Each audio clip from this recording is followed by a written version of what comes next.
Hey, what's up, everybody? This is Dustin Heiner here with Master Passive Income, the Master Passive Income podcast. Today, I'm going to be looking at the 15 best things about real estate rental properties, the reasons why I invest in real estate rental properties above and beyond being able to travel wherever I want, do whatever I want, not have a job, above and beyond all those certain things. Now, let's jump into it.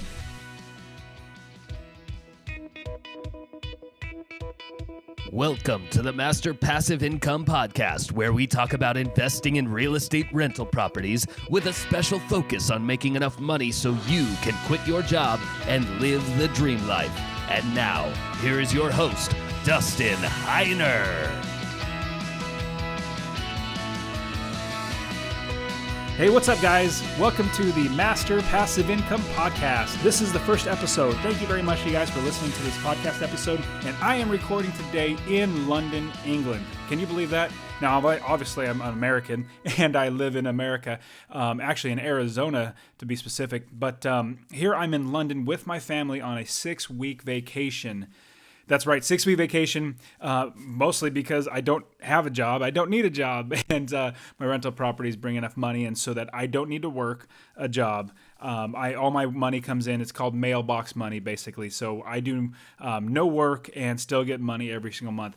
But yeah, so I'm here in London. This is the start of our 6-week trip. We are going to be going all through England to Scotland, then to Ireland, then over to Israel, Austria, Germany, Belgium, France, the Netherlands. We're going to so many different countries. Our passports are going to be stamped chock full of different countries' passport stamps. Anyways, so I wanted to record this episode here in London because basically to show you that it is absolutely possible to live a life where you don't need a job, but then you could also do whatever you want with your life. Like right now, like I said, I'm here for a 6-week vacation. Imagine 6-week vacation in Europe. And I'm taking my family with me every step of the way. I got 4 kids and my wife and myself. And it is a lot of work. I mean, don't get me wrong, taking around 4 kids, but how blessed am I to be able to take the 4 kids and my wife and myself. The money, we don't have to worry about the money because money comes in automatically without me working. We don't need to worry about time and having a job, needing to take vacation time to get back to my job because I have my rental properties and I have the ability to make money without even working. So while I'm here, I'm making money. In fact, even while I'm sleeping, I'm still making money because of my rental properties. Okay, in today's episode, we are going to be talking about the 15 reasons why real estate rental properties are the best investment. Now, on Master Passive Income Podcast, what we do is we look at how we can make money passively, which means not working a job and not actually working, period, and still making money, and how owning a home and renting it out to a tenant will actually make you passive income, which is money that comes in every single month, as well as many other different ways and reasons why you need to own rental properties. So let's look at the 15 different reasons why real estate investments are the best investment, above stocks, above mutual funds, above really any other type of business, and any other type of investment. I've actually invested in stocks many different times and lost a ton of money. Not saying you can't make money in stocks. I absolutely believe you can. There are great people that have made lots and lots of money with stocks. I personally believe that I suck at stocks. I mean, sorry for saying that so crudely, but I'm horrible at stocks. I lose money every single time. For some reason, I'm very good at buying high and selling low, which is how you lose money. And even when I think, okay, I usually do the wrong thing here, let me, I would normally lose money if I buy right now. So let me sell just because I would normally buy, if you get my train of thought. Basically, I do the opposite I normally would do. I still lose money because it's still the wrong decision. So I actually got out of all stocks, out of all mutual funds. And the reason why is because I make so much money with real estate. But I wanted to tell you that I pulled out all of my money out of the stock market, out of the mutual funds, because I make so much more money with my real estate. And I pulled out all my 401k, even with taking the penalties that the government taxes you on or puts fees against you. So I thousands of dollars I pulled out because I wanted to put it into real estate, because that money I put into real estate I make money hand over fist because of my rental properties. So let's look at the 15 reasons why real estate rental properties are the best investment. Number 1, cash flow from monthly rent. So when you buy your rental property, you must buy them to earn cash flow from day one. The rents minus your expenses is your cash flow for the property.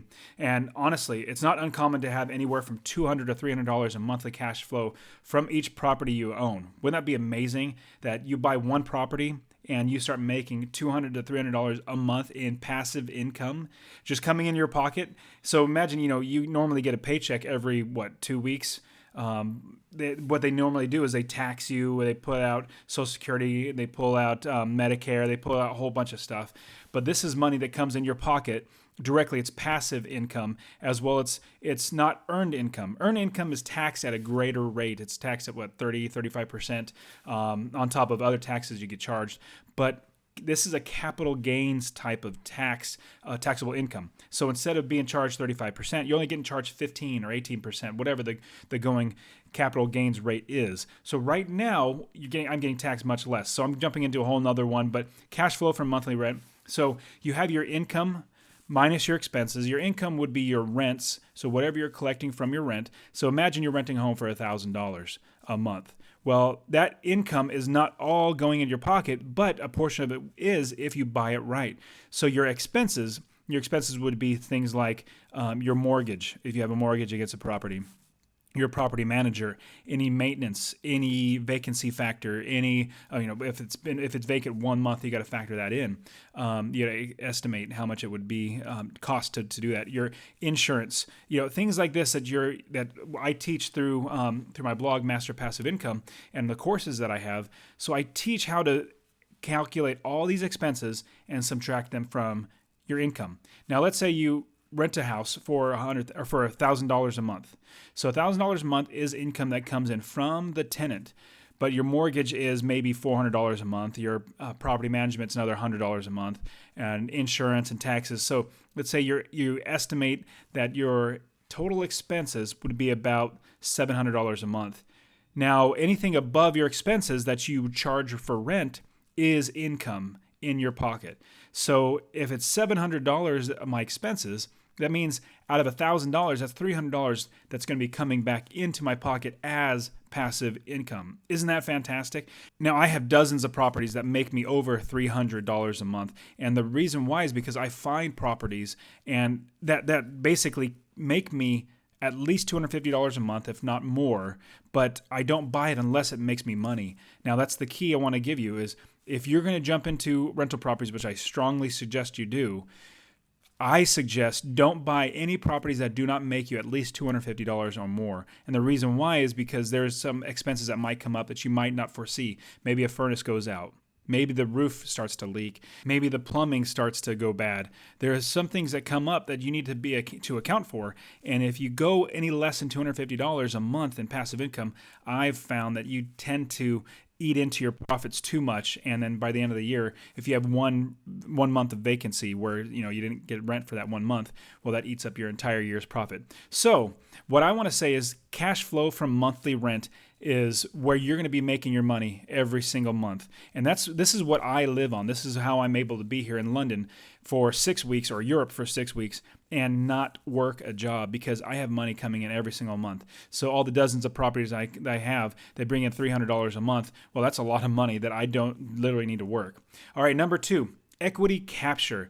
Equity capture, it basically is when you buy a property. So you make your money, and I want you to remember this, you make your money on a real estate purchase when you buy the house. You realize the money when you sell the house. Remember, you want to buy low and sell high. Remember in the stock market, I did the opposite. I bought high and sold low. You don't want to do that. You want to buy low and sell high. And what do you have in there between the buy and the sell? That is how much money you make in equity capture. So just as you buy the property to earn cash flow from day one, you also want to buy the property below market value. This is so you can automatically gain equity on the property. So if you have a 3-bedroom, 2-bathroom, single-family home, and a market value is $120,000. If you buy it for $100,000, you automatically gain $20,000 in equity in the property. Wouldn't that be awesome to automatically get equity just by buying it at a certain price? It's just like you buy a stock for $100 and the next day you can sell it for $120. You make $20 on that one stock. That's 20% gain. Same thing with equity capture. You can buy a house. It's possible to buy a house where you actually have equity built up. So on top of cash flow, you can even have equity where you have thousands of dollars. Just from the day one, you automatically have that in the property. Now, there are ways to pull the money out. You can sell it, which I don't necessarily recommend, which is obviously a good option. But you could also refinance and pull the money out to buy more investment properties, which I have done many, many times, which I talk about in my on my courses and my blogs and everything. So there are many ways to get at that equity, to use the equity. One good way is to refinance it, pull the money out. I've done that actually many, many times where I pulled money out, even from my own personal residence, and bought investment properties because it makes me so much money. All right, number 3, so equity buildup. You as an investor want to get paid for the value that you bring, not the hours that you work. To build up equity yourself, you can find the worst house in the best neighborhood, fix it up, minor repairs, even some major repairs, and painting the house, getting the carpets fixed up. You would increase the value of the home because you're putting work into the house. So imagine that same $120,000 home that you bought for $100,000. The value of the equity capture is $120,000 because you have bought it below market value. Well, if you put $10,000 into it, it may be worth $140,000 or $150,000 after you fix it up. So if you buy it for $100,000, put $10,000 into it, well, you're out $110,000. Well, if the value is worth $150,000, well, that's $40,000 more that you would have made just by buying it right and fixing it up. So there's more ways that you make money with rental properties. Another one would be number 4 would be market appreciation. The fourth reason why I love real estate is market appreciation. For the last 200 years, the real estate market has doubled every 20 years. Imagine that the money that you put into a property doubles every 20 years. So two of the main reasons are inflation and interest rates. We won't get into that, but basically the market appreciates. You can see how somebody buys a house for $100,000, and then 15 years later, 20 years later, they can sell it for double that. It's really amazing to see how properties appreciate so fast, and you can make so much money on them. Not to mention your rents increase because the value of homes go up. So as the price of homes go up, so do rents, because people can't afford expensive homes. They can't afford higher priced homes, so they decide to rent. Well, more demand for your rental property, which it means more money coming in, because supply and demand, you have more demand for your product that you're giving or you're selling or renting per se, which is your rental property.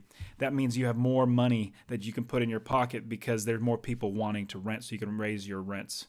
All right, number 5, tenants pay your mortgage for you. Can you believe that? So if you go back to the first example, you're renting the home for $1,000 a month. Now, your expenses are $700 a month, and that's including your mortgage. Now, you're still making $300 a month on top of your mortgage, so you're pocketing $300. But imagine that $400 a month in mortgage that you're paying, you are not paying that. Your tenant is paying that. So all the interest that you're supposedly paying, it's not coming out of your pocket. It's coming out of the tenant's pocket. All the taxes, all the insurance, everything is getting paid for by the tenant. So with a monthly rent that you collect, part of the money goes to the mortgage, basically the principal. The principal meaning you bought it for $100,000. Well, that mortgage pays down that $100,000. Well, also part of it goes to the interest that your mortgage is collecting. So you pay for the interest as well as the principal, and it lowers the value or lowers the total mortgage. Now imagine that your tenant is paying for the property. If you bought a home for $100,000, if you bought it an FHA loan, which is a 3.5% down payment, if you bought it that way, you would only have $3,500 in the deal. Basically, you buy a home for $3,500, get a mortgage. Now, the rest of that money, your tenant is paying for. So you bought a $100,000 home for $3,500, but your tenants are paying for the rest of the property and the interest. So you really bought a home for $3,500, period. Imagine that. That would be amazing, on top of putting money in your pocket every single month with cash flow. All right, so now also, number 6, you have complete control over your investment. Now, unlike stocks where you have no control, actually the only control you have is buy and sell. You don't have any control over anything else. Or a business where you have so many variables where you have, like, say you have a retail store where you have customers coming in and out. Well, if it rains, well, less customers come in because they don't want to get in the rain. I've personally experienced that myself. I owned a business called Downtown Express where we heavily relied on foot traffic. Well, when it rained, people didn't want to walk, and so our income drastically took a hit. So I was praying against rain, but it was good that we actually got rain. Anyways, so you have complete control over your investments because you own the property. Let's say there's a roof leak, and somebody might tell you, hey, it'd be best to go ahead and basically re-roof the entire thing. But you say, no, I don't want to re-roof the entire thing. That's going to be $5,000. Let's just patch it. Or let's just do half of the roof. I've actually done just half, one side of the roof as opposed to the whole entire thing. So there you have decisions on what you can do. Let's say a water heater goes out. Maybe the water heater was too big for the house originally. It's a 50-gallon for a 50-gallon water heater for a 3-bedroom house. That might be a little big. You want to save some money. Put a 40 or a 30-gallon water heater in there. So basically, it's under your control to make sure that the property is rentable. Basically, you want to make sure the tenant wants to live there. If you have a slum, if you're a slumlord and you have a really horrible property, people won't want to live there. So the property is under your control to do with whatever you want. If you need to raise rents, well, as long as you can get somebody to get in there, go ahead and raise the rents if they're going to pay that because it's that good of a property. Basically, the property is under your control, every bit of it, and you have the ability to do with it whatever you want. All right, number 7 on the 15 reasons why owning real estate is the best investment. Owning real estate is seen as a business. Now, when you own one rental property, that is a business. You have started a business. So as soon as you buy one, the IRS sees your business as a business where you can do things like depreciate the price of the home or the cost of the home over 27.5 years. Basically, your income is reduced by the depreciation over 27.5 years. So if you buy a home for $100,000, well, that $100,000 is deducted from your income over 27.5 years. So it shows that you are making less money. So you get taxed less. Your operating expenses. So your mortgage interest, your insurance, your repairs, advertising, property manager, utility, yard maintenance, losses, etc. All these different expenses can be deducted from your income. So what happens is your expenses are deducted from your income. So if you're bringing in $1,000 a month, well, you're not getting taxed on that $1,000. You're only getting taxed on the profit because all the expenses are deducted from the income. Also, any ownership expenses. So, if you have property taxes, if you're driving to see the properties, your mileage can be taken off, your business cell phone, your professional fees like your accountants and lawyers, any travel that you do to see new properties, to visit new areas, for conventions, for business education, your home office, etc. All these other expenses can be deducted from your business. You buy one home, you have a business, and you start deducting all of your expenses that you use to run the business.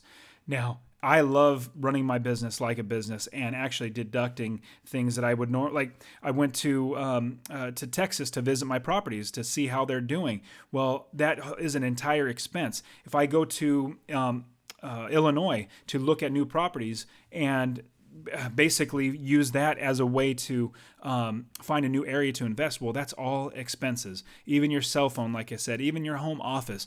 But I don't take my word for it. I want you to go to your accountant and talk to your accountant how to best, utilize these tax ways to save you money. But because it's seen as a business, you're able to deduct all your expenses that you have in your business from your income. All right, number 8. Taxes on your properties can be deferred almost indefinitely. Now, the IRS has a way for us as investors to exchange properties for other like-kind properties. It's called a 1031 exchange. So whenever you sell a house, let's say you buy a house for $100,000, you sell it for $150,000. Well, that $50,000 profit can actually be taxed by the IRS as capital gains, unless you do a 1031 exchange. Let's say you have a single family home, but you want to get into a duplex or a fourplex or a better home, bigger, better home. Basically, you want to get a better investment. Instead of getting taxed on that $50,000, you would actually use that $50,000 to buy this other property without being taxed. And that's with a 1031 exchange. Basically, what it boils down to is you sell the property for $150,000.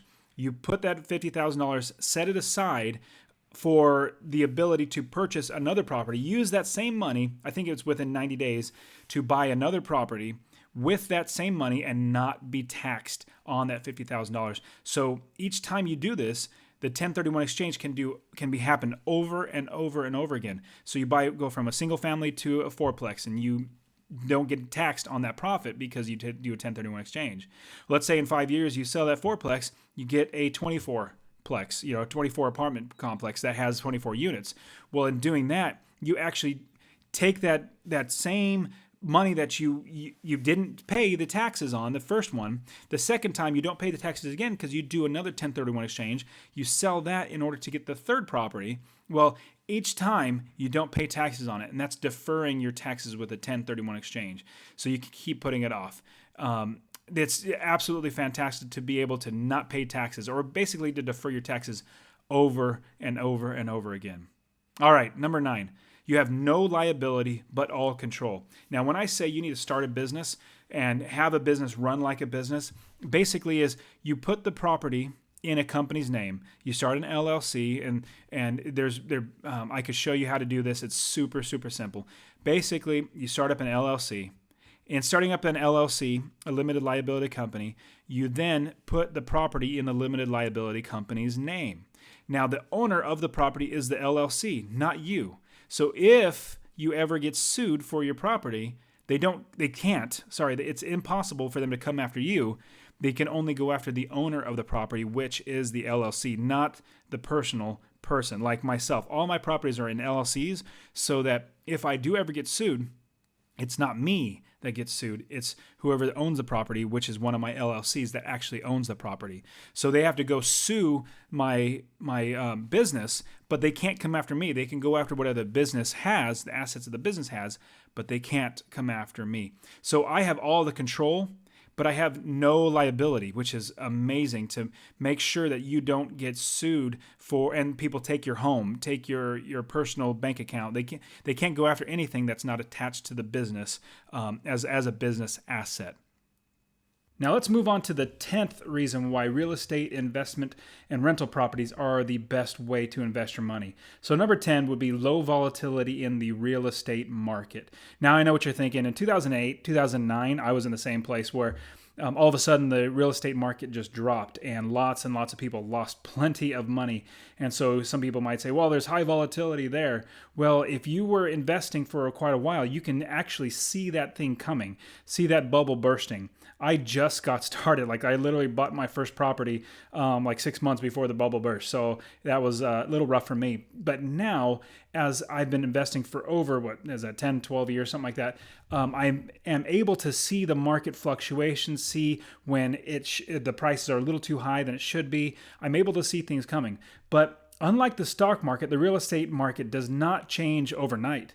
Even if the real estate market crashes, as it did in 2008, 2009, and 2007 when it started going up, and 2009 when it burst, you could actually see that coming, because as you see the stock market go up and up and up, you realize, hey, sometime it's going to have to come back down. Same thing with real estate. But real estate takes a lot longer for it to come down. You can see things coming.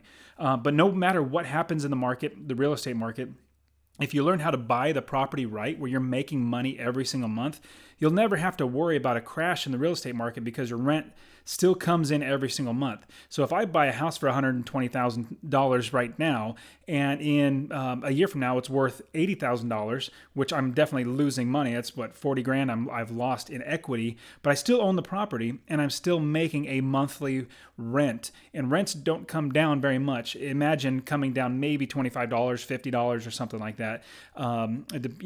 Figuratively speaking, percentage would be a little better way to estimate. Let's say it comes down 10% off the top. Say if you're renting a property for $1,500, it comes down 10%. It's only $150 down. Where if you are already making if you're already making $250, like I said from the very beginning, where you don't buy a property unless you're making at least $250. If it comes down $150, as it might have in 2008, 2009, where the big crash, which we haven't seen another crash like that, and it might be the only one ever. but you're still in the clear where you're still making money. And as the market came back up in 3 years, you're back making even more money than you were from the beginning. So there's low volatility in the real estate market. And just like a company can go out of business, that is what I absolutely dread, is losing my money overnight. And with real estate, rental properties, my money will not go away just out of nowhere. Like, the business is not going to go under, and I'm going to lose all my money. Just like if I put all my money in Amazon. Well, if Amazon goes up in flames and they file bankruptcy, well, there goes all your money. Well, that's what I hate, is losing money. And with real estate and the low volatility in the real estate market, I'm able to make sure that my money is as, I don't want to say safe as it can be, but it's really, really safe, and I can see things coming. But the biggest thing is I make money every single month. If the value of the house goes down, it doesn't matter to me, because in 10 years, it'll be right back up and then some. All right, let's move on to number 11. Making money in an up or down market, or even a sideways market where nothing's happening. So no matter what, you can always find properties in an up or down market. If the prices are going up, you can still find good deals and make good money. If the market's going down, where you think, oh man, I bought a house for $200,000, now it's only worth $150,000, $125,000, or $100,000, well, you can still make money there. And it's even better though. So if you purchase the property right with the cash flow from day one, like I said, you're making at least $250 a month in passive income, you'll not have to worry about an up or down market. Since your mortgages are usually fixed at 30 years, 20 years, 15 years. On average, I would say most people get a 30-year loan, which I would recommend, because the prices of the properties are pretty high compared to your loan, and your interest rates are low, so it means your actual payment each month is low, which gives you as much cash in your pocket every single month. So you have enough money coming in to cover your expenses, so you will always make money. So just because the value of the house goes down doesn't mean you'll actually lose money, because you're making money every single month from the property.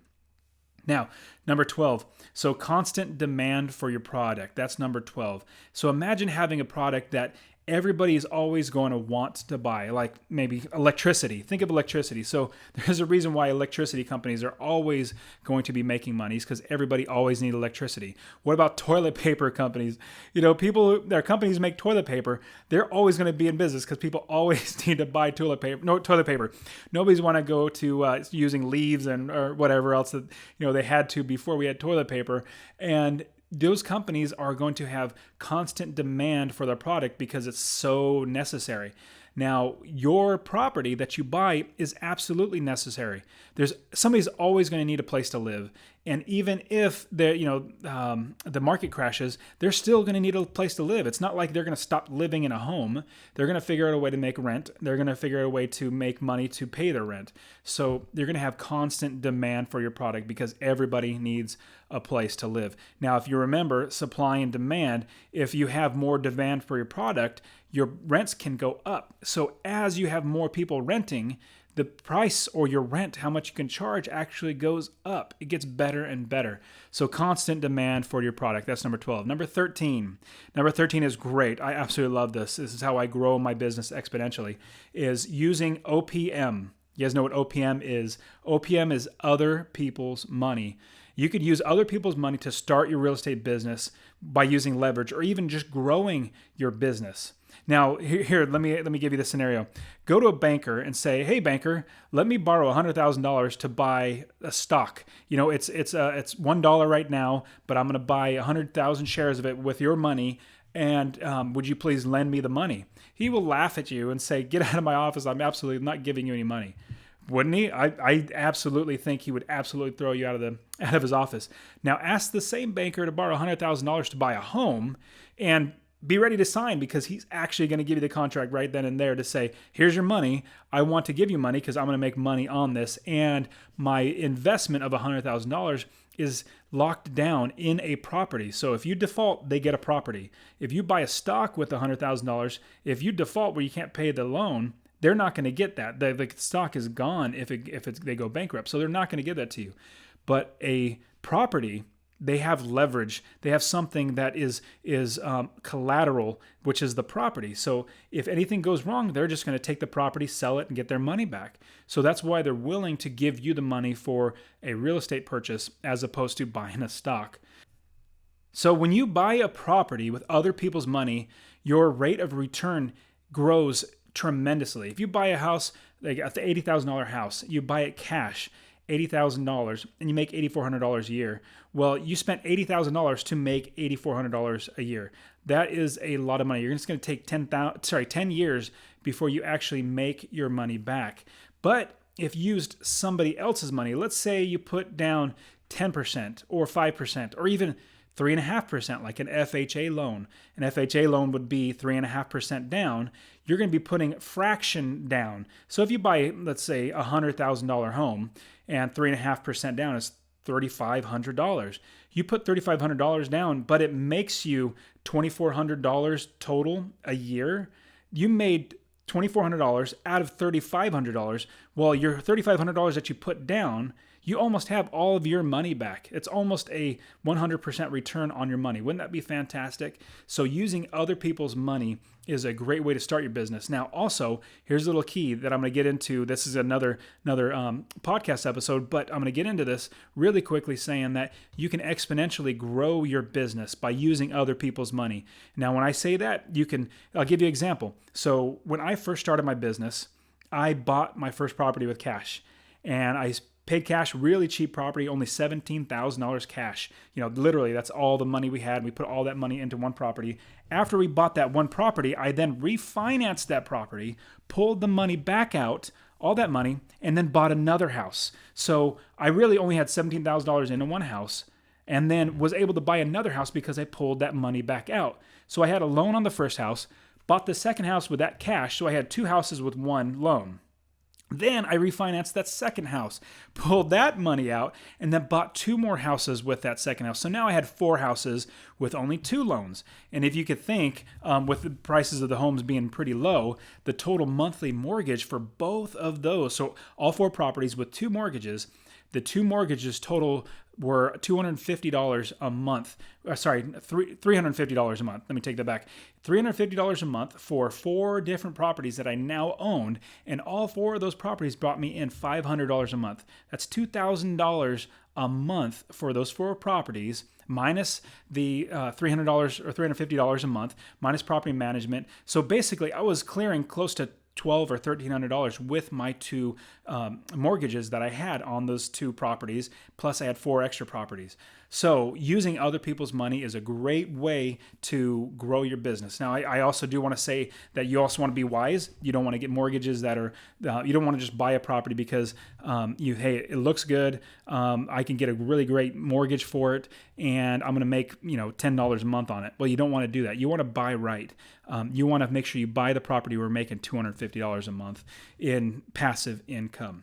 All right, number 14. We're getting close to the end, guys. You're doing a great job. So hedge against inflation. Real estate is a hedge against inflation. So let's say, example, you put $10,000 into a savings account. Savings accounts, I would absolutely say never do that unless you find one you're getting better than a normal savings account, like a money market account. If you go to, I have a company that I use, I think it's Capital One 360. They give 1.5% return every single month on the money that I put in there. It's amazing compared to a savings account, which is 0.01%. So it's not even 1%. It's 0.01%. It's not even 0.1%. It's 0.01% savings. It's absolutely horrible. So after 10 years, you basically have $10. If you put $10,000 in a savings account, after 10 years, you basically have $10 back in your pocket in rough numbers. It'll probably be give or take a little more or less. But if you just throw that in a savings account, you would actually lose money, because even though you gain $10 in interest over the 10 years, your money will actually, because of inflation being an average of 3.5% every single year, your money is only going to be worth $9,969 if you put it at $10,000. So you've actually lost money, even though you gain money, but that money can only buy $9,969 because of inflation. $9,969 worth of things, worth of goods, worth of, food, cars, electricity, whatever, because everything else has gone up in price. After those 10 years, you've actually lost money. And so real estate is a hedge against inflation, basically that you put your money in a real estate property. Well, that property appreciates over time. It goes up and up and up. And so your money, if you put $10,000 into a house, well, in 20 years or 10 years, it might be worth double, triple, however much you bought it for. You bought it for $10,000 as a down payment for a $120,000 house. And then after 20 years, it goes up to where you can sell it for $200,000. Well, you definitely beat inflation and you've made a ton of money. So a hedge against inflation is another great reason to invest in rental properties. All right, 15, your last one here is you can insure your investment. And this is absolutely amazing. Again, let's take the scenario of you going to somebody and asking them for insurance instead of, last time we talked about going to a bank and asking them to borrow money. Imagine going to an insurance broker and saying, "Hi, insurance broker, I have this Apple stock. I actually want to put insurance on it, not just like an option on it to sell at a certain time. No, I actually want to buy insurance that if it goes under, you will pay me 100% of the replacement cost of that." They will laugh at you and say, "Absolutely not. That is not what we do. We do not insure stocks." But what you do is you go to the same insurance guy and say, "Hey, I have a house. It's rented out. And I make $250 a month on it. I want to get insurance on it so it covers liability, covers theft, loss, fire, earthquakes, all that sort of stuff. It covers all these things." And he'll say, "Sure, here you go. Sign right here and we'll get you insured today." And so you can insure your investment. Imagine being able to do that for a stock. Well, you can't. So real estate, out of all these 15 things, probably insuring one of insuring your investments is probably one of the best things, because whatever money you put in, it's protected because you have insurance. And a great thing, your tenant is paying for your insurance. Can you believe that? You're not paying for the insurance because you have that calculated in, and that's part of your expenses. So you're still making money on top of that. All right, so now I absolutely believe that stocks are not a good investment for me. They might be great for you. For many other people, they'd be fantastic. But these are the 15 reasons why I invest in real estate rental properties. There are many other reasons, but these are the 15 main reasons. So I want to encourage you to continue to look into real estate. If you haven't already bought your first property, and I'm going to tell you, buying your first property is the hardest one to buy.